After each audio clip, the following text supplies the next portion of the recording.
It is Sunday, March 8th, 2020, and you're listening or watching another edition of the Boiler Breakdown podcast. I'm Tanner Lee, along with my regular co-host, Evan Webb. Andrew Eiler is missing in action, at least for right now, but we are joined by fellow Purdue alum and a Boiler fan, Aaron Lynch. Aaron, you've been on the podcast, one time before?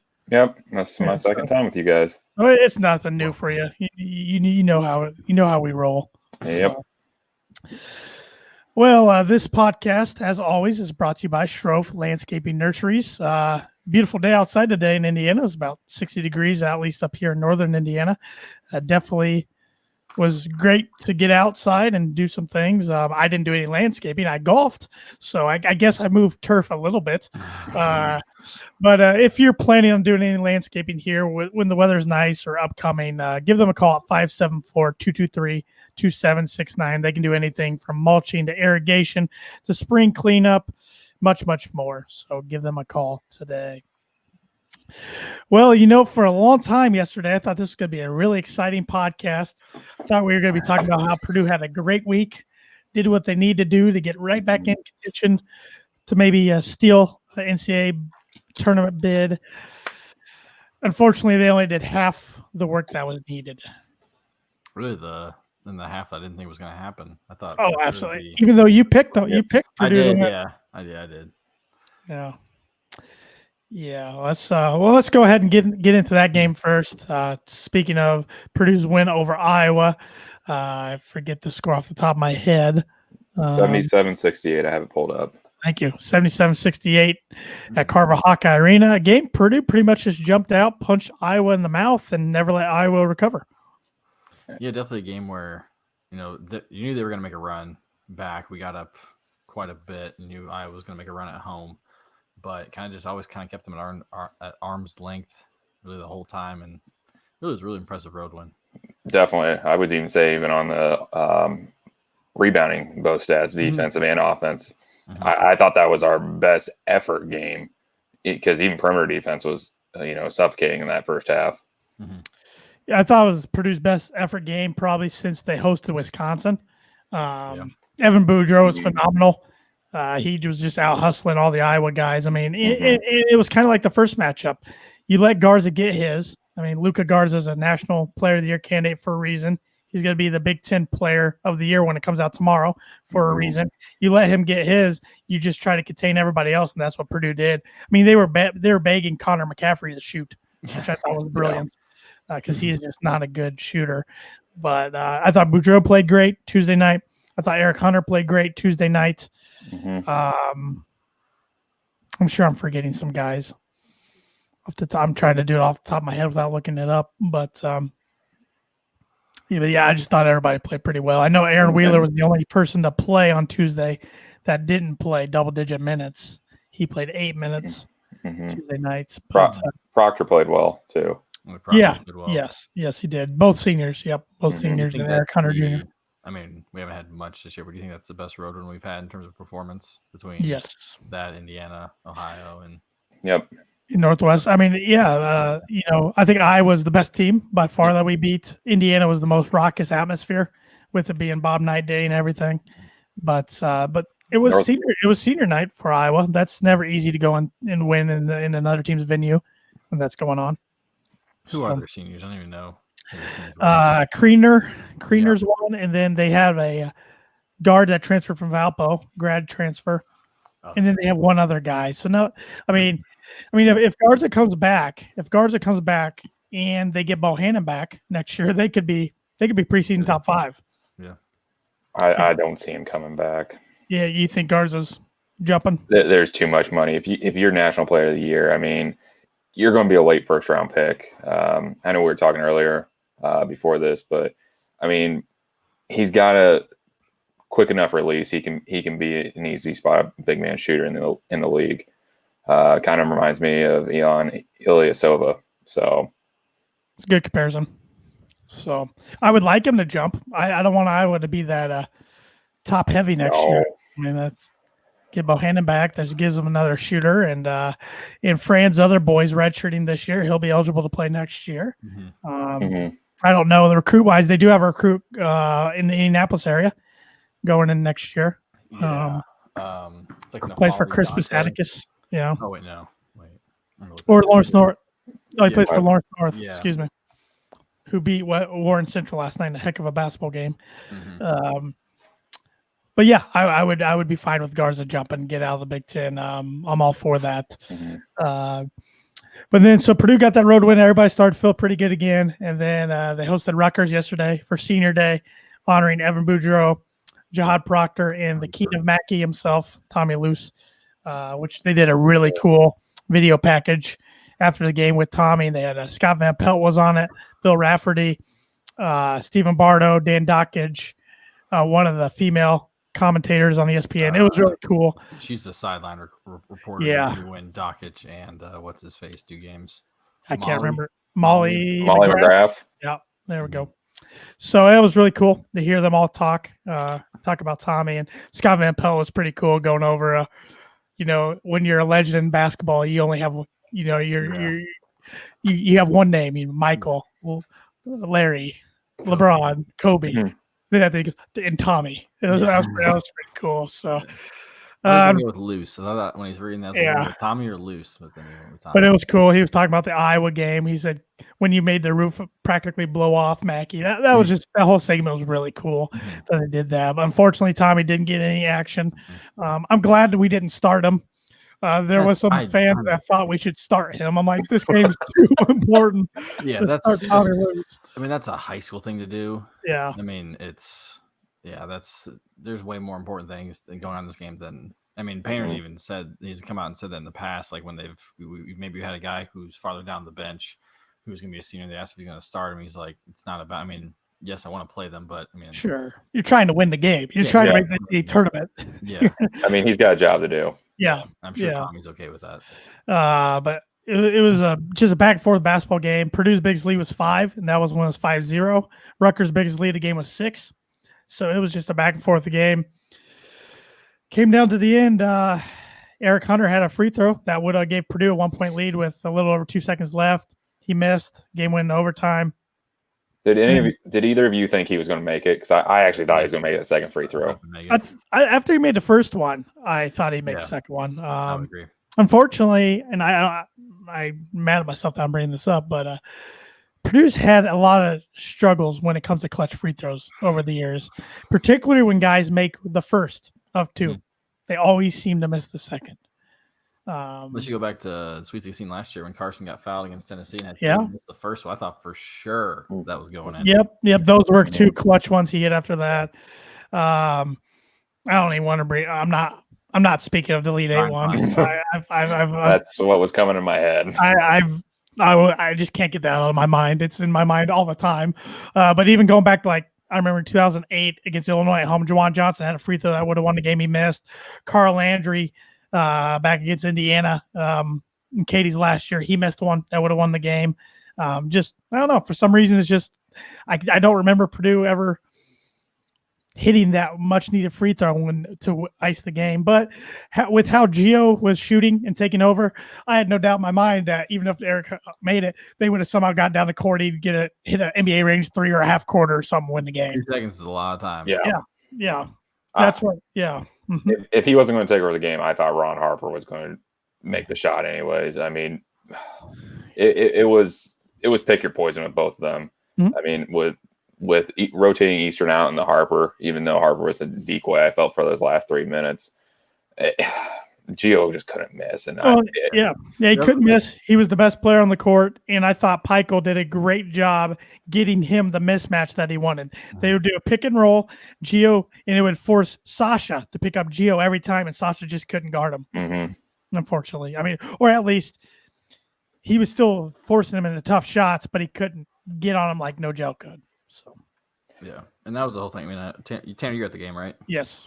Good team. Yeah, I was not, but on Twitter, the whole thing when people are like, why isn't No Gel on Gio? Which I would have put him on there eventually, but as like what you were talking about, Lynch is. Harper was the decoy. It was pick your poison. They were going to go at whoever didn't have No Gel on them, and they both had the hot hand. And Gio's a dude. He's the kind of player that Purdue's missing this year that we had in Carson. Yes. just the dude that, no matter what's going on, they're confident they're going to take the ball and they're going to, they're going to win the one-on-one matchups, and they always know it doesn't. They believe that they are the best player on the court. I think he's the alpha dog. Yep, that was the biggest problem, and we kind of saw it in that last play when Hunter made that very interesting decision to pass the ball down low, and we're down 3. I think it's just that whole thing of just. I think he panicked. He didn't know how much time was on the clock. Mm-hmm. I would agree, and it's just that whole, just having that it factor, which I mean, that's definitely something I think they can develop for the most part, at least in some degree. I mean, some of it's just kind of you just got to have it, but I feel like that was kind of summed up the entire season all in one 5-second span of just knowing when to take the last shot, or being a little too unselfish of just seeing the open guy, and just maybe a little bit lack of awareness too. Now, you guys probably had a better angle on TV than I did there. Did Boudreaux even get that shot off? No, honestly, I didn't. No. He said that was not. He didn't get it off. The light was red and was still in his hand. Okay, all right. So it wouldn't have mattered. Okay, it wouldn't have mattered. That would have been a freaking. that would be one. That would be one way to end your for senior day. Evan, you made a comment about summing up the season. I thought those last 4 minutes of that game really felt like the sum up the season when Harms is just holding the ball up there at the top of the key, and their offense is not moving how it was moving, and people were cutting, and in transition that first, I felt 35 minutes, and then just those last 5, no one wanted to move and just watch the ball. That's been the frustrating part of this whole season. Mm-hmm. It's just been the effort, especially on the offensive end. Just the ball would go in the Travion, everyone just stand around. Mm-hmm. And same thing with Harms, or if Hunter had the ball. It's just frustrating, and I felt like that's what reverted. We reverted back to in the last couple minutes. I mean, Hunter had to take that ball in that last second to get the ball in the hoop before Gio could go down and make that shot. It was just. I can definitely say this season we missed Carson. Oh yeah. He would have fit this. He would have fit this team perfectly. And can you imagine that? I heard someone say the other day, it's like in the way that college basketball's kind of panned out this year, where there's just really no great teams. Can you imagine having Carson and just the attention he would have gotten in terms of National Player of the Year? Like, it would have been. I don't know. I mean, we obviously would have been a lot better, but in a year where there's no Zion Williamson, there's no. I mean, that whole Duke team was stupid last year. But in a year where there's really no great team or really great players, it would have been stupid. I think hands down he would have been easily National Player of the Year, Naismith finalist preseason. I mean, there was no question about it. But he's doing very well for himself. So yeah, he did. I mean, and again, kind of definitely. I mean, people have been harping on Painter for missing out on having a guy and recruitment. Is like, I guarantee he did not see when Carson was a freshman. Even a sophomore, he made a jump, but I mean, even then, like, he wasn't, guaranteed to be a first round draft or anything like that. No, it's hard to. And at that point, it's too hard. You can't recruit at that point because it's something you've been doing for the last 2 years, and I'm sure he didn't see him going pro when he originally recruited him. No, I don't think that, and I think if we even go deeper, I mean, when CJ Walker committed, and then decommitted, and now he didn't play pretty well against Michigan State today, but what he could have been for this team in this senior class, I mean, this senior class was just it's been thin for the last few years because we've had NBA talent actually on the roster. But Biggie and Carson. If CJ Walker doesn't decommit, Purdue doesn't get Carson Edwards. That's true. Hindsight's 2020. Kind of did, pan out well. But yeah, he would have been nice to have back. Even Ryan Klein, which we've mentioned many times, he would have helped his team out a lot. I think Grady would probably be the most to have back. Yeah, but even though Boudreaux's kind of been a Grady Eifert-like player the last month or so, probably even more, a little bit more to another level from a scoring standpoint. But I would say, though, Grady was consistent all season. Boudreaux was the last month, like you said, is played that kind of role, but we didn't have that role starting out. You're right. I think if we had that role starting out, we'd probably win that Texas game. That's a frustrating thing about the season. There's a lot of games we wish we could, have back. Texas, Florida State, even Marquette, at Michigan, at Wisconsin, Rutgers at home yesterday. So, just to name a few. Yep. Yep. It's I don't know. It's just been a up and down emotional roller coaster of a season for sure. But it's technically not over yet, but it sure feels like it's over. Purdue's the 10 seed, and depending on the final result of the Illinois-Iowa game, if Iowa wins, they'll play Penn State. If Illinois wins, they'll play Ohio State. Last I knew, Illinois was up 12. They're up 7 with just under 4 to go. Okay, so they'll probably hang on. If that's the case, Purdue will play Ohio State for the second time this year. That'll be on Thursday. That'll be a 6:30 tip at Bankers Life Fieldhouse. Then if Purdue would win that, they would face Michigan State. I believe they are the two. Honestly, I'd feel more confident playing Michigan State than I do Ohio State. Yep. Even though Michigan State's kind of on a roll. They're kind of rolling right now. Yeah, that's good, so. They actually are my pick to win the Big Ten tournament, Michigan State. Mm-hmm. Mm-hmm. It's always a safe bet. Mm-hmm. Wisconsin's the weakest one seed of a Big Ten tournament I think I've ever seen, and they've been playing well. I didn't think they would get the 1 seed even with like tiebreakers somehow. Mm-hmm. Okay. Yep. I guess Michigan State did struggle there for a little bit, and Maryland. We've kind of all talked that we're not big believers in Maryland, but man, they're playing really well. Yeah, except Rutgers beat them. That's true. Earlier this week. Yeah. I mean, Rutgers did what they needed this week. Yep. For a team on the bubble. They didn't make any Sesame Street jokes or anything like that. They just went out and played and took care of business. I mean, come on. I had to bring it up at some point. That's the thing that sucks is, I mean, there was real potential that we could have taken Indiana's bid if we would have won and then take care of business like we need to in the Big Ten tournament. But I don't know. It's tough now. Do you think if Purdue would win Thursday, Friday, Saturday, and get to Sunday, regardless of the outcome, do you think that's enough to get Purdue in? You do. Yep. Because you're beating tournament teams at that point. You're beating Penn State. You're beating Michigan State, and then it just depends. It could be a list of teams. I mean that's easily 3 quad 1 wins. Mm-hmm. You're beating Ohio State, assuming Illinois wins. Mm-hmm. Yeah, you're beating. Yeah. I mean 3 quad 1. I think that gets us in.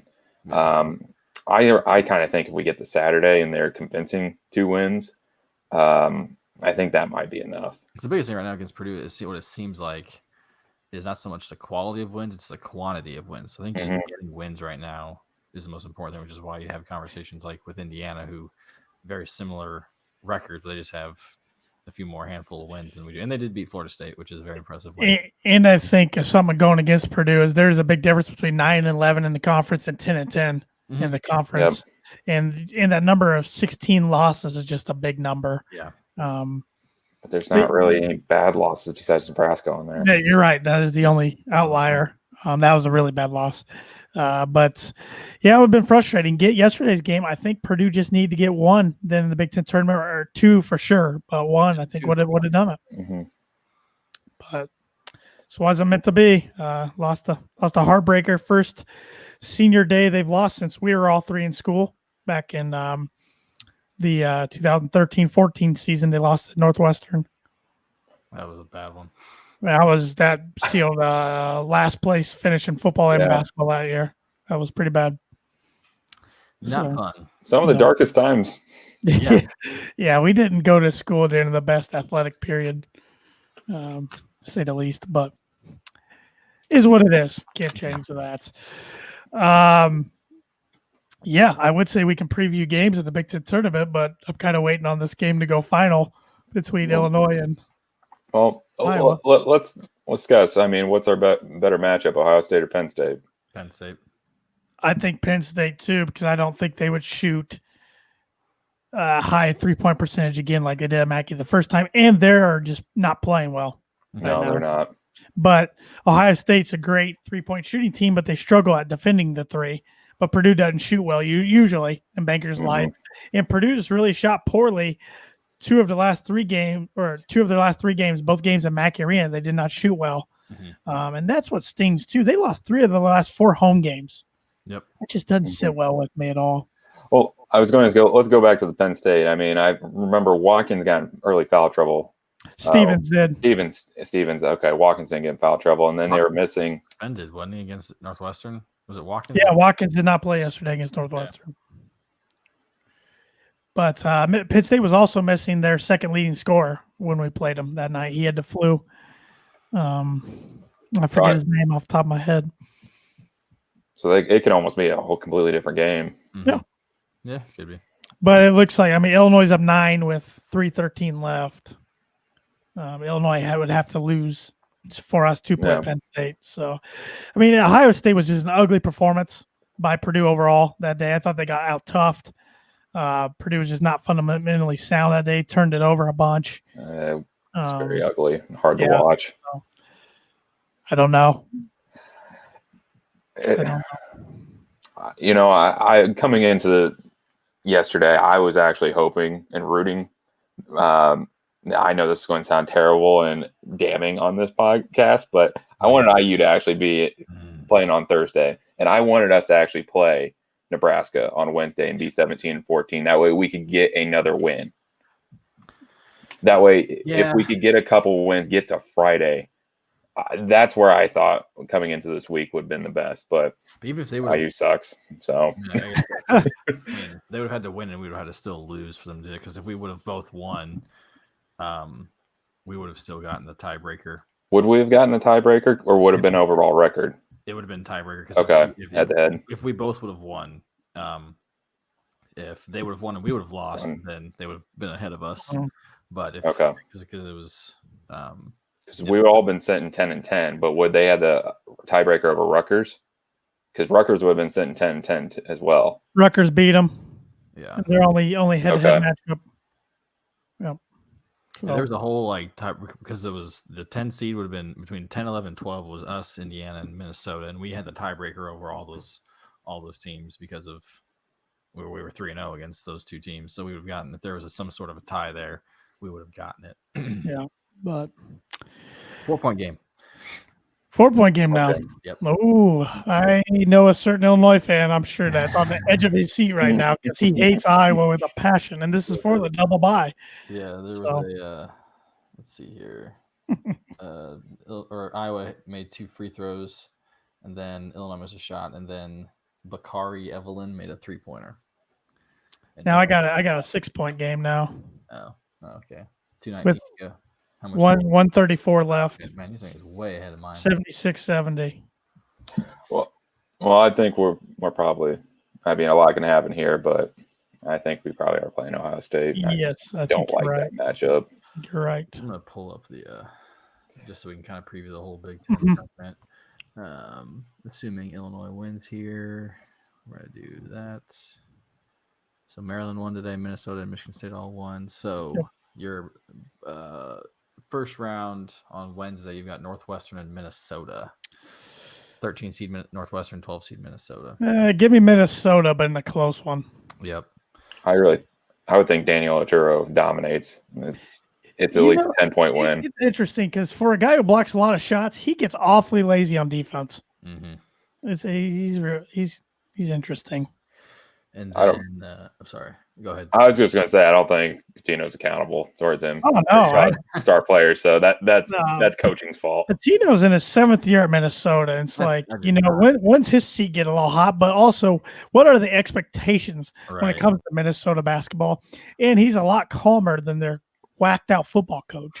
So, but their football coach, he won 10 games. So, Tanner, what do you have on your phone for that game? Because I've got a 2-point game with under a minute left. Yep, that's what I have. 7 up, and Illinois just scored. It says 78-74 with 30 seconds. Dang it! I'm not gonna get my hopes up. And then it's weird because the interface, of the score app, says 76-74, 55 seconds. Then I click on it, and it says 78-74 with 30 seconds. Well, I hate when I'm listening to TuneIn Radio. The audio is behind what the score shows, so I have to so I'll sometimes be listening to it, and I'll if I'm driving and I'll look at my dash where the score is, and all of a sudden I remember I think the Penn State game, I think we were down 5, and then I was listening to it on like through the app, and then I happened to glance at my dash. All of a sudden, like that showed we were down like 12, and I was like, "What the hell just happened?" So like the score was way ahead of what the actual audio was. Yeah. Second game of Wednesday would be 14 seed Nebraska versus 11 seed Indiana. Nebraska played Indiana into overtime at Assembly Hall. Indiana also beat them in Lincoln. Indiana will have fans there. Nebraska will not have a single fan. Even the parents won't be there. The mascot might not show up. Yeah, give me IU, unfortunately. Yeah. If IU loses that game, they're out. Yeah, yeah, absolutely. That's a horrible loss. And Archie can go find a trash can to put himself in. Or some IU fans might do it for him. Yeah. I mean, he could fit in a junior trash can. He's just a little guy. Just a 10-gallon trash can. I'm sorry, the guy's so unlikable. He's making an idiot of himself every game. Honestly, I didn't mind him until other than the fact the team he coached for, but except for these last really 4 weeks. It's like he's feeling the pressure, and he's making Crean look normal. Yeah, that's very hard. I know. So then, if that everything holds true, so then on Thursday you've got the 8-9 game, 9 seed Michigan versus 8 seed Rutgers. Ooh. I'll go out here. Michigan rolls them. Michigan beat them both times. Yeah, that Michigan team is too good. You don't go into the Battle of Atlantis and beat those quality of teams. I know North Carolina was a completely different team at that time than they are now, but when Livers plays, that team is completely different. When that team's completely healthy, they're a different team. Yeah, they could make a run. I actually think they might make the Elite Eight or Final Four. They're that good if they do that again. But I'll take Michigan as well. And they have a loaded recruiting class next year. Yeah, I'm gonna take Michigan. We're not talking about the recruiting class, especially center that they got. We're not talking about it. Okay, so then that would mean we all picked Minnesota. So Minnesota 12 seed would play 5 seed Iowa, assuming the Illinois-Iowa game holds with Illinois winning. They had a close matchup at the barn a few weeks ago. It is a 2-point game right now. Illinois is up 2 with 18 seconds left. Yeah, like Iowa called a timeout. They just hit a shot, so Illinois will have the ball. Okay. So Iowa. I will take Iowa over Minnesota. I would think Iowa. I mean, if Iowa loses this game, they've lost 2 in a row. I think it's a must-win game for decent seeding and not being shipped somewhere they don't want to be shipped in the NCAA tournament. So give me Iowa. Like Spokane, Washington, or something. I will take Iowa as well. And then you've got you guys know they haven't won the Big Ten since the 70s? No. Yeah. Are you? Well, where's Penn State going to end? I guess Penn State would end up like the 6th seed in this case. Like at one point we were talking like they haven't finished higher than 3 in the Big Ten. But I'm going to revert back. I don't know if you heard this on the telecast yesterday, Webb, but that was Rutgers' first 21 season in like 25 years. 83 or something like 83 is more than 25. Holy it was in the 80s. I know that. Okay. This is going to be the first time they make the tournament in our lifetime. 91 was the last time they made the tournament. I mean, this is a big deal. Yeah, it was the first 20-win regular season. That was yes, because they had a post. It was in 94. That was what it was. Yeah. And then you're right. It was the 80s. Holy smokes. Yeah. We'll skip our game for now. Then that would mean Indiana 11 seed versus 6 seed Penn State. If I'm Archie, Devontae Green gets the green light every shot, and you, in the words of Bon Jovi, live on a prayer. But give me Penn State. Really? Oh man, I don't know. I'll take Penn State. I can't give them. We're agreeing way too much, but I can't give Indiana another win. I mean, just give Devontae Green the green light. Just going back to the Iowa game, I assume he missed a free throw, and I think that's gonna probably end it because it looks like Connor McCaffrey missed a jumper with 5 seconds left, and I don't know, this thing hasn't updated since. So yeah, I have Illinois up 2 with 2 seconds. Well. Anyways, so then that would mean 10 seed Purdue versus 7 seed Ohio State. Can Rondell Moore play?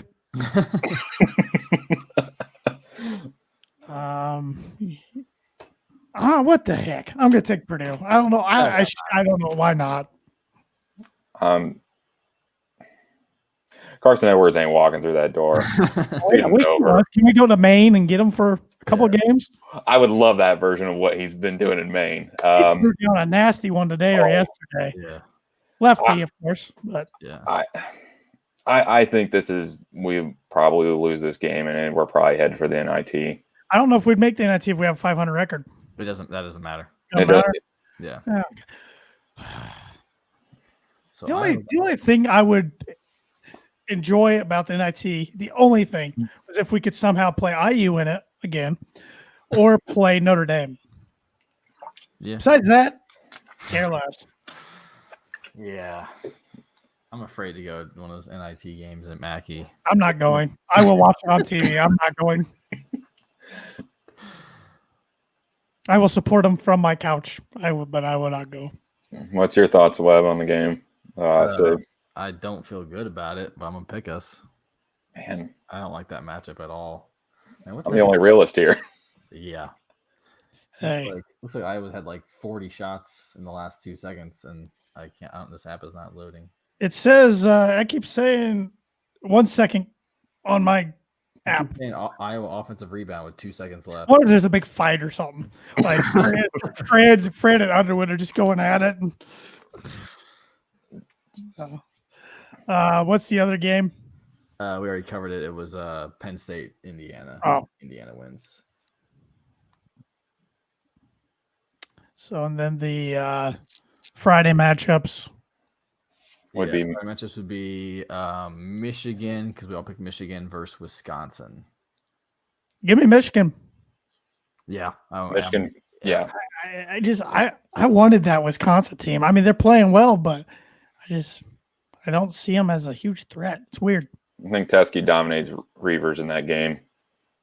Yeah, I don't think highly of Reavers, so yeah. I would agree. And then rematch the game we're kind of following right now would be Iowa versus Illinois, assuming we all had Iowa over Minnesota. Yeah, we all had Iowa over Minnesota. They split. If Illinois holds on here, they split their regular season matchups. Man, this is a tough call. I'll take the Illini. You can go, Webb. I agree with Tanner, but yeah, I think I hate it too. I don't like them. Yeah. Illinois. Okay. No, I'll pick the Illini as well. Then we've got, for Tanner and I, Purdue versus Michigan State. For Lynch, Ohio State versus Michigan State. I'm taking the Spartans, unfortunately. Yeah. I think that's where our season ends. Yep. Either way, I'm taking Michigan State. It has to end against Izzo. I'm going to go Spartans again over the Bucks. So. Mm-hmm. And then it would be Penn State versus Maryland. I'll take Maryland. I think Maryland pretty easily in that one. Yeah, I'm going to have to go with Maryland. So then what we all had, Michigan versus Illinois in the semifinals. I'm going to pick Michigan. I hate that I'm picking Illinois. I'm going to go with Michigan. It's the freaking championship for like what, the 15th straight year. God, that might have been the comment of the podcast. That was good. And then, man, I wonder if Beeline will be at that game. He's looking for employment. Yeah, and went final. Illinois won 78-76. God dang it. Fran's an awful coach. Let's be honest. Then we got Michigan State versus Maryland. First three. This is actually a tough one. I think Jalen Smith and Cowan and Aaron Wiggins are too much for Sparty. So give me the Terps. Sparty got him in College Park just a week or two ago. God, I hate him, but I'm picking Sparty. I'm gonna go with Lynch on this one, just because I don't want to see a Michigan State final. I don't want to see a Michigan State Illinois final, but I just picked it. I really feel like Jalen Smith can take over that game. Yeah. So, I mean, this Michigan State team is not like they were in years past. I think Tillman is not that great. Yeah, I agree, but I remember when they were a 7 seed or whatever, went to the Final Four with Valentine, so his junior year. He was that, but he would do everything kind of player. That I mean, unfortunately, Cassius Winston can't rebound the ball that well. So I know. I've seen it too many times. Last year, I didn't think they'd beat Duke, and they did. Yeah. Well, so then that would mean, Tanner, your final is Illinois versus Michigan State. Who do you got? Neither. Forfeit. Michigan State, unfortunately, and I just feel sick to my stomach because besides Indiana, Michigan State is my second least favorite college basketball team, but by a landslide. By far. I just cannot stand them, but I just picked them to win because Izzo's just good in March. I hate it. And then we have Maryland and Michigan. That would be a very good game that Jim Nance would be calling. So they played today. Yeah. You know, Michigan's, I feel like this past decade always makes runs now. They become the team in March, not like their little brother. So give me Michigan. I'm going to take Maryland because I've been talking crap about them all year. So if I pick them, maybe they'll lose the first game. So reverse psychology. Fitting. So we all three have different winners. Yep. Don't feel good about mine at all. How do you think every team that makes the tournament from the Big Ten could make a run in the NCAAs, or are there some teams you just don't think? I don't see Iowa making a run because they don't play enough defense. I don't see Penn State making a run. I don't see Wisconsin making a run. Wisconsin making a run. Indiana, if they get him. God, no, I hope not. Unless Devontae Green has the green light. Oh, that's the only way. That's the only way. Not that he always has a green light. He doesn't even care if he has a yellow light. He's gonna shoot. I thought for sure they were going to run away with that because he had 16 in the first half and then he just went cold. 0 in the second. Yeah. So, he doesn't care what color light it is when he's shooting anyway. He's running red lights. He would drive me nuts. I mean, he's got a little Carson Edwards in him. Right. I think he drives Archie nuts. I know he does. He makes Archie punch clipboards out of his assistant's hands. I think he drives a lot of the fan base nuts. No. A lot of the fan base wants him and what's their big guy's name? Ron Davis? Yeah, I think they both want. I think they're excited for them to leave.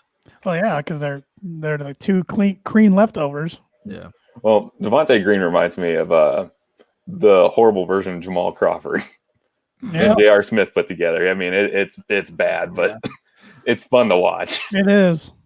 His shot, actually, I saw the end of it. His shot, they were down 4 at the end of the game. And granted, I mean, he had to heave up a shot, but he shot it from like 2 steps inside the half court line, like with like 4 seconds left. Let it rain. It was kind of like the who was it when we beat them by 3 when they were bad? Who was their guard? Verdell Jones. Verdell Jones, who about nailed that. It was about that. Yeah, hit the front of the rim. I about crapped my pants. It was off, but yeah, it was yeah. I was like, oh, okay, just checking it there. Okay. Yeah, the buzz around Mackey was pretty pumped before the game when that score went final. I'm sure. Well, but didn't matter. Going back to your thing about what teams can make a run, I only think there's probably 2. And that being Michigan State or Maryland. I think Maryland and Michigan.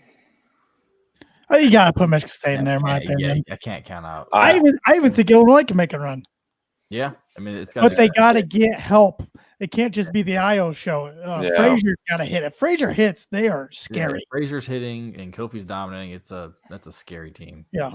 And Georgie's playing well too. Their pressure will cause some problems on opponents. I'm interested to see how the Big Ten teams do, because is it a case where the Big Ten was just that good a conference, and now when they split out and play other teams from other conferences, they're going to do really well, or was everybody pretty darn average and they're going to struggle? It's just I've also heard. I think it might even be Brian Newbert from Golden Black. His theory, or maybe someone else's. I don't know who to give credit to. But they had a theory that because of the way the Big Ten officiates and how that's why you see a lot of recruits, Zeke Najee, not want to come play in the Big Ten because of how physical it is. That when they get to the tournament, you have these officials who don't referee or officiate the Big Ten. So a lot of these, like where it normally would be a play on call, they get called for fouls, and the Big Ten team that's why we haven't had a champion since 2000. It feels like. That was someone's trying to think what their conspiracy was at the Big Ten. Just because the way they officiate, it actually hurts the teams come tournament time because these officials don't know how to officiate these more aggressive and more physical teams. Interesting. That's kind of an interesting take. I'm trying to think. We look at those couple Michigan teams that have made it to the finals last a few times. I'm talking more like maybe the more physical teams. I felt like as soon as we got to the tournament, people didn't know how to officiate Isaac Haas. I feel like he was in trouble quite a bit because these guys weren't used to seeing freaking Drago coming at him. On a national landscape, let's go through some conferences. ACC, who do you think is going to win that tournament? Duke, even though Florida State's the 1 seed. You like Duke? Florida State. FSU. I wouldn't sleep on Virginia. That was a good win by them yesterday against Louisville, but I will take Duke as well. I think FSU has a shot to win the whole thing. Their defense is legit, I think. Yeah, I've picked them in years past to go to Final Four and everything, and this is their best chance they've had. Mm-hmm. Leonard Hamilton's a great coach at a school where it's hard to coach basketball at because no matter what you do, you're in second behind football. Mm-hmm. And he's done a really good job there for years. So, Big East. This will be a fun tournament to watch because this conference is crazy. I'm gonna go. Who even won the conference? Was it Creighton? At least got a share. I don't know if they end up winning outright or not. I'm gonna go out on a limb. I'm gonna say Seton Hall. I was gonna say Seton Hall. Kyle's a good player. I gotta take Creighton because on the Tan J-Man show, I've said they're my dark horse for the Final Four. So I gotta keep backing them up. And former Purdue assistant Paul Lusk is on their staff. I forgot he was. Yeah, Creighton, Villanova, and Seton Hall all tied for the first. And Providence was 1 game behind, and then Butler was 3 games. Yeah, it's gonna be. I mean, you still got Marcus Howard who can take over for Marquette. It's gonna be an interesting tournament. But I'll take Creighton. I'm gonna take Seton Hall. Miles Powell's good. It's a little hard to pick against Jay Wright and his awesome suits. I'm going to Seton Hall. SEC. Who cares? I don't even know who's good in the SEC. I haven't even watched it. I mean, Kentucky's playing very well now. Auburn. I thought Auburn and LSU would have been good choices here, but Kentucky's been on a roll lately. Yeah, that was an impressive comeback by them yesterday. Mm-hmm. As what's his face from Fort Wayne? Has he been playing a lot? Keon Brooks. I do not know. Mm-hmm. I haven't seen him. I only watched like the first when they beat Michigan State first game of the year. Yep. Kentucky game I've watched all year. All I know is besides North Carolina, Florida's got to be the most disappointing team in the country. Mm-hmm. But I will take Kentucky to win it, unfortunately. I'm going to take Kentucky too. Big 12. I mean, Kansas? It's hard to pick against Bill. I'm going to go Baylor, actually. I'm going to say they. I don't know if I like that. I'm going to go Texas Tech. Wow. Interesting. 500 team in the conference. Mm-hmm. You can't crown. I mean, Chris Beard. He's a good coach. Again. I'm going to go Baylor. I'm going chalk with Kansas, and I hate it because I do not like them. But And how about the Pac-12 after dark? Bill Walton action. I'm going to go. Talk about crazy conference. And I forgot his name already, and I really like him. But Oregon, because they're point guard. I like him a lot. What's his last name? I just forgot it. He's a senior. I watched the game against Arizona and became a big fan. Pritchard. Pritchard is his last name. I really like him. Kind of reminds me of like a more athletic. Who was the bald white guy from Michigan State back in the day? Neitzel? That was Lynch's boy. Lynch loved that guy. He made everything. He just reminds me of him. Lynch was a Purdue / Michigan State fan. He made everything. He was so good. He was so fun to watch. I'm not going to say, because I'm keeping this family friendly, what I want about that guy. I know what you want to say about that guy. It's very true. Yeah, it is. I'm going to go UCLA. Interesting. I'm going to go just because I like him. Arizona State. I like Bobby Hurley as a coach. I don't know. No. Okay, here's another bubble team you guys think in. Do you think Stanford gets in? I don't know anything about their record or their resume. They were 9-9 in conference, 2011 overall. I think they need a win or two in the Pac-12. So I think they would hop us as the bubble team. Absolutely, probably. I mean, unless they're just quality of wins aren't very good. They're probably fighting more with Indiana. Their net rating was slightly behind ours. Interesting. Yeah, they've been pretty good. I realized how bad Washington was with one of the best freshmen in the country. Seems like they always do that stuff. I don't get it. That's a conference that can get 6 or 7 teams in. So, which last year they got what, 1? Yeah, Didn't they get 1 last year? Yep. It will be nice seeing the ACC probably only get 4 in. Mm-hmm. That'll be nice.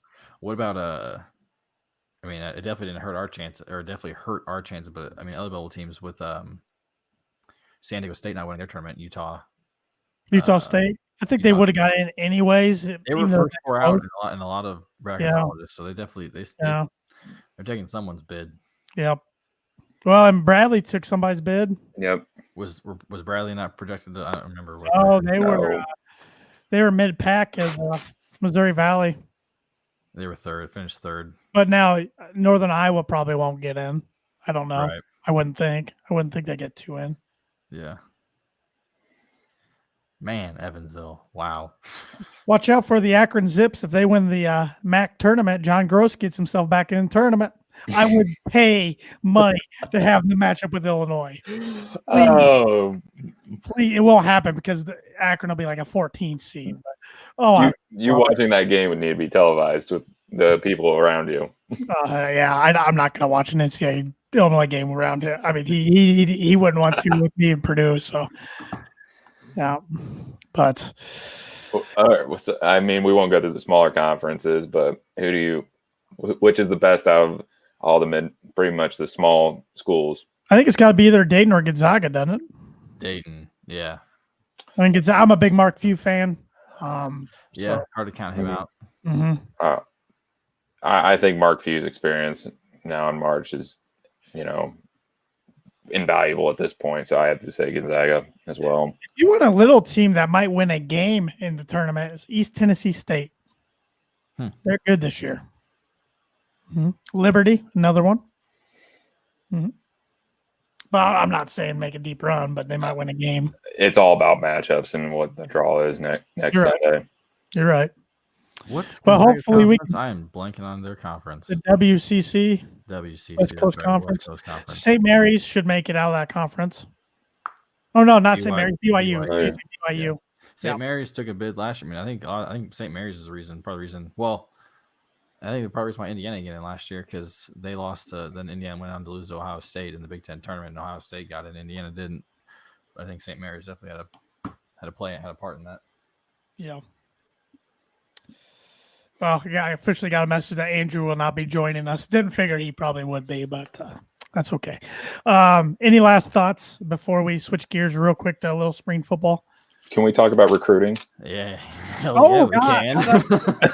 Please, my in God. My wheelhouse. I forgot it was the same week, so please, Webby, take the floor. What day was that? Monday. Monday? Yeah, we got there was on the message boards that we should sit tight because something was the board's gonna have a lot of discussion. But then there was so many things. We gotta talk about that now because some of the outtakes were hilarious. I mean, it was anything from getting Ingram or first George Karlaftis leaving because he doesn't like no jail transferring. Then there's a whole thing with Sampson from the kid from Indiana, the running back who entered the portal, who's now taking his name back out. But then that caused a lot of conversations. We're like, well, was this the conversation, or was this the reason why? Because on the board, there was a whole thing of there was going to be a lot of conversations that day, and it was like, okay, well, what the hell is it?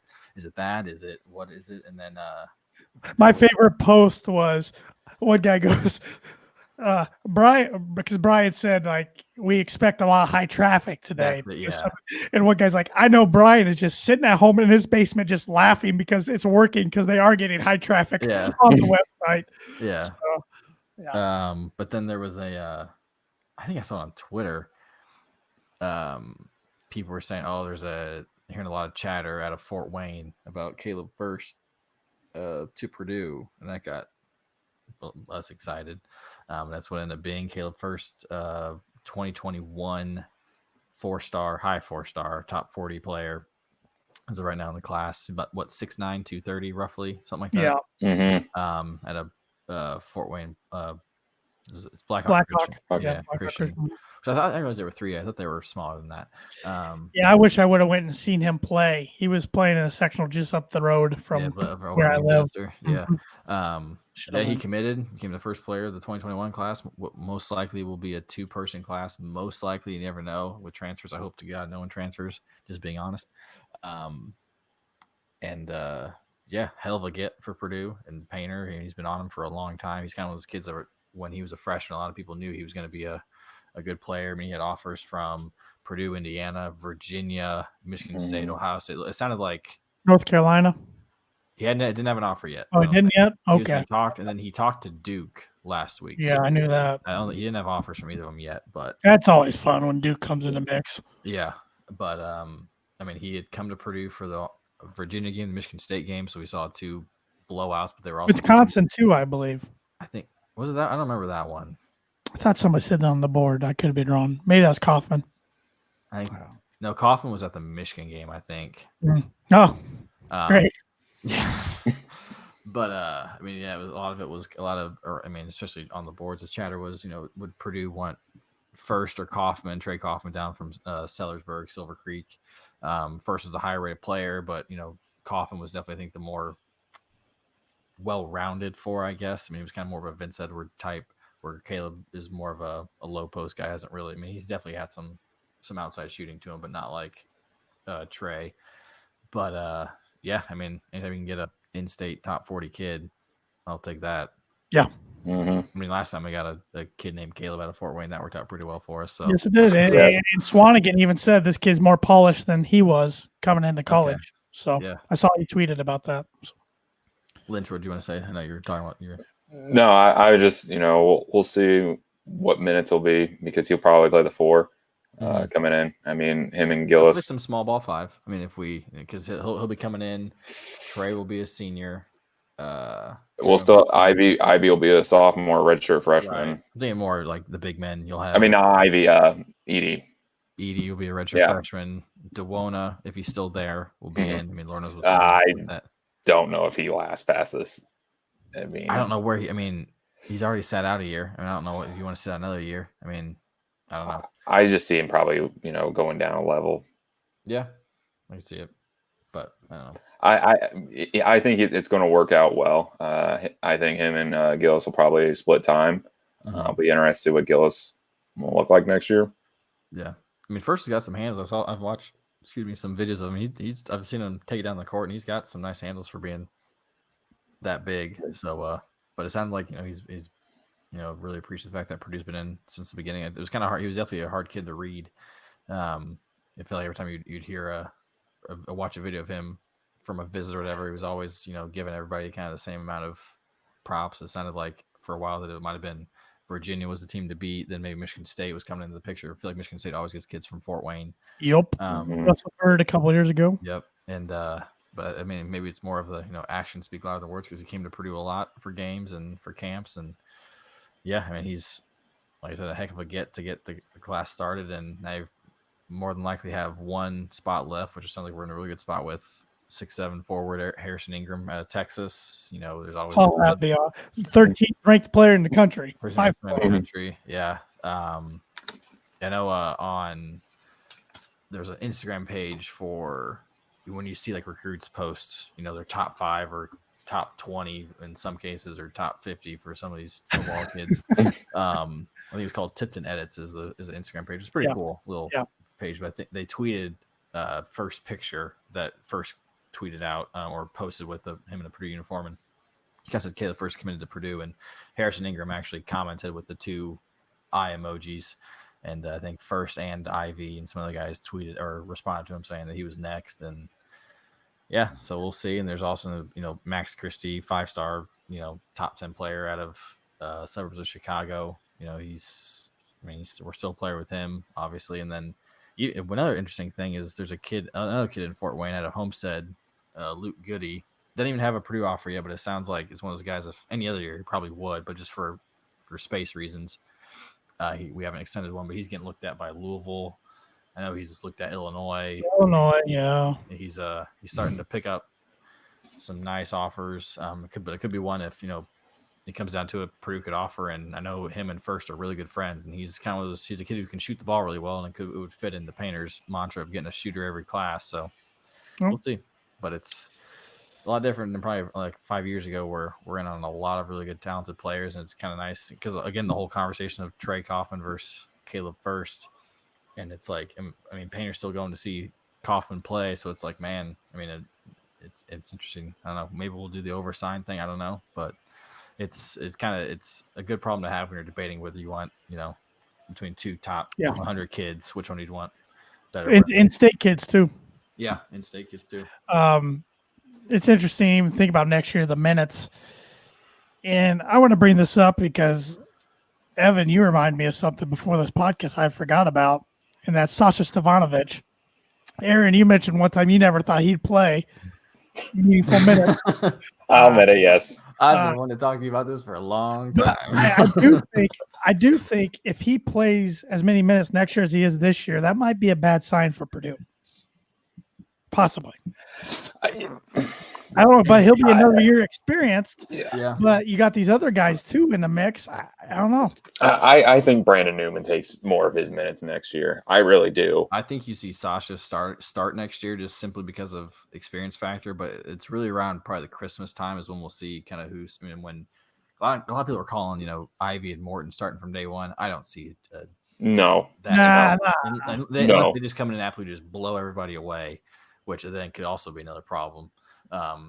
But I still see a start. That would be a good problem if they were blowing people away. But also, I guess. I really don't know how big of an impact either of those two will make next year. I think Brandon Newman probably makes a bigger impact being now in the system for a year. Yeah, absolutely. We like how we saw with Wheeler last year. Mm-hmm. I think next year there is going to be a logjam of minutes and how that's going to play out. I still think, starting, just as of right now, day one starting lineup would be, Gel, Hunter, Sasha, Trey, and maybe someone like Wheeler at the 4. I don't know. As of right now, it depends. You could see maybe someone like Gillis sliding in there. Okay. Or did they try to go back to Williams at the 4 and Harms at the 5 again? I don't see that. I still am with the lack of depth at the 5. I don't see it. I made the comment to Tanner earlier in testing that I see Harms potentially leaving this offseason. Really? I could see it happening because he is older, and him being from the Netherlands, he could play Euro ball. He cares about that. I honestly, I think he does, but I think he. You don't. I would say that's in the back of his mind. How this season's turned out, he probably will want to come back and rewrite the shit. But that's the only thing that could see it happening. But he's got the game to play in a Euro League. He's got to show that he can play with the buzz cut. I was going to say, he's got the ready to go. It's aerodynamic now. His hair was getting in the way. That putback dunk yesterday was hacking out loud, man. Yeah. Hacking out loud. And I thought he played well defensively. He blocked a lot of shots yesterday, but he's not looked like the same player all year. I think his injuries took a toll on him. Yeah. But you're right. He hasn't been. So, we will see. I just think there's going to be a logjam of minutes. It'll be interesting. I hope Wheeler finds something this offseason. I want him to go to Joey Burton, who Dakota, Carson, and PJ all took the shot doctorate and out in Zionsville. I think it's where he needs to go. He needs to learn a few other things too, but I think it's just a confidence thing. But the only thing I'm happy is Dan Doxage looks like a moron for thinking he'd be a lottery pick. Yeah, one of his misses at Mac yesterday was just a mess off the back of the whole crowd. Oh, it's like, oh God! But nobody was hitting. Sasha hit a few. He ended up 5th in the Big Ten for 3-pointers made this year. Wow, and pretty much all at home. Yeah, not wrong. So hopefully he hits a couple in Indianapolis. But let's flip gears just for a minute or two. We don't have too much report, but more report from spring ball. Big report from Friday. Aiden O'Connell and fullback Alfred Armour, I believe is how you pronounce his name. They both are on scholarship now. So Alfred wasn't on scholarship? No, he was not. Didn't know that. So exciting for them. And I want to say Britton. Is that right? Britton, not Britton, I don't think, but one of the offensive linemen looks like he's going to be on scholarship soon, too. But I'm glad to see Aiden finally get on scholarship. Much deserved. Mm-hmm. It's going to be an interesting battle with him and Plummer. I don't think we'll know until August 20-something of who the starter's going to be between those two. They're going to let it play out. No, the big thing was that a report came out that Rondale Moore's feeling 100%. Yep, which was he's huge. not going to run track, but he's feeling 100%. I've heard he's looked really good. David Bell's, of course, out in the spring. Jackson Anthrop's out. Jared Sparks is out too. He had ankle surgery. Talk about a guy who just cannot stay healthy, and he needs to, because the position he's at, he can get leapfrogged pretty easily by younger guys. Love what I'm hearing about TJ Sheffield, and hopefully Marshawn Rice. They said he's starting to come into his own a little bit, and Milton Wright can work on his hands. Malik Carr, and then I botch the guy's name every time. Abdul Rahman Yassin. Yeah, I mean it's very exciting to think about all the playmakers Purdue has. So got to win it up front, though. You're exactly right, and you got to get the ball out quick to him. Karloftis apparently is looking bigger, which is awesome. Any word on Yanni yet? From what I've read, just from articles, I would say the 3 that are real serious players right now are Purdue, California, and Wisconsin. California. He likes the California coaches a lot. Yep. I have a guy at work, and he says don't underestimate the bond of a Greek family.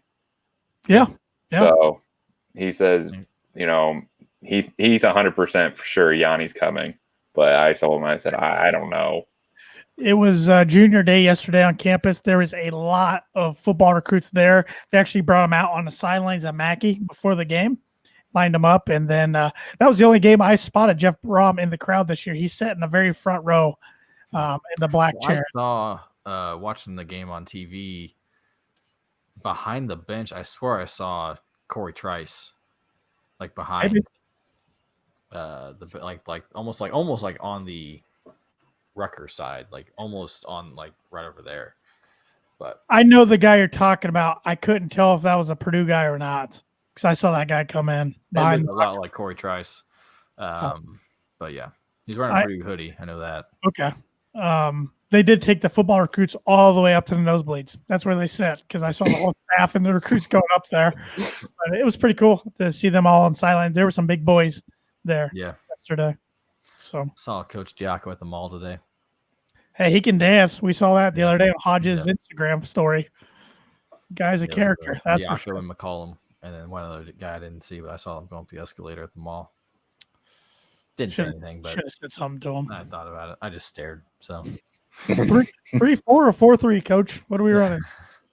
So 4-6. 4-6. Nothing could go wrong. I love this defense on Madden. Nothing could go wrong.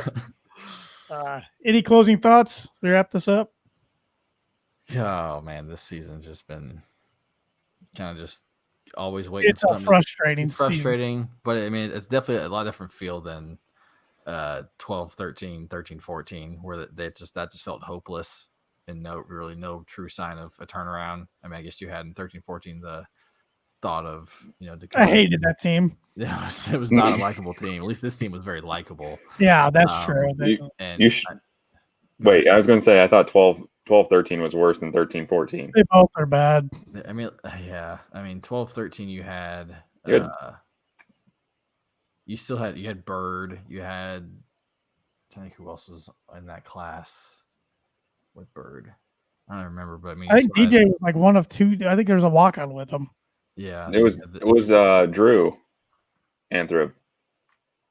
He was gone in about 14. I think No, maybe.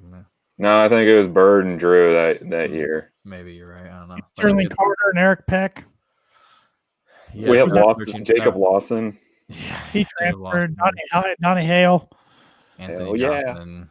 The other two Johnsons, which I like Tyrone. I like Tyrone a lot, actually. His brother, not so much, but at least this team, you've got. I feel like the guys can make some significant jumps. Hopefully, if things go like we think and we don't make the tournament, hopefully that leaves a bad taste in their mouth and kind of lights a fire under them, and they put in some work in the off season. But yeah, we just don't have the guy right now, and hopefully either I think Hunter can turn into something like that, or it could be a guy like Ivy who comes in, but that's still probably another year or two away. I think Hunter probably turns into the guy. You do not be one of the greatest scorers in Indiana State basketball history without that alpha dog mentality. There's no way. It's just hard for me to believe. I'm wondering if Eastern is entertaining the draft because it is a weak draft. So stupid. He can't shoot. I don't know how. He can't shoot. I mean, it's just. Because he did, get that one because they had the one visit to they can do to the combine. You can do 3, but after the third time you have to go. I don't think he went last year, so I think he can do. No, he didn't go last year. So I think I bet he would do it again. I bet some. I don't know if a lot of guys would. I wouldn't be surprised if he does, just for maybe one last time. But maybe Harms does it. I don't know. He doesn't make it in today's NBA. He's nowhere near any caliber of shot. His shot making is terrible. But yeah, the only way this season is up. We'll now probably be the most experienced team coming back next year, with everyone coming back in the conference. I only see potentially Iowa if everyone returns. Indiana being more not back if Trace comes back, and I mean you've got a lot of those. I don't see Trace coming back. It's too weak of a draft. I think he does. He said after the first Purdue loss he was coming back, so we'll see. And if you get someone like Christian Lander coming in, if he's able to reclassify, that'll have so much stupid hype around them. It'll be annoying, but let it happen. They still have Oscar the Grouch as their coach, so yeah. But I see us probably having a better shot next year in the conference. I mean, the conference is losing a lot. I think the future is bright. I just wanted to keep the NCAA streak going. I mean, it's a nice recruiting pitch, and it's just nice to get used to going to the tournament every year. I just don't like not being in it. I mean, I am a big sports fan, a big college basketball fan, but I don't have the same level of interest when Purdue's not in the tournament as I would when they are. Man, I don't have the excitement for the tournament like I did last year. I'm not going to take work off now. I was going to take work Thursday, Friday. I'm not going to do that now. Yeah. So save it for Masters Thursday, Friday. But it's been a frustrating season. A lot of good, exciting wins, but a lot of just head scratching, frustrating losses. So a lot of streaks, spurtability. Little 2K reference there, NBA 2K reference. So, let's see if we can't shock the world down in Indy and win a few and make it interesting. Good luck, guys. Yep. Boiler up, hammer down, and crack them nuts. Boiler up.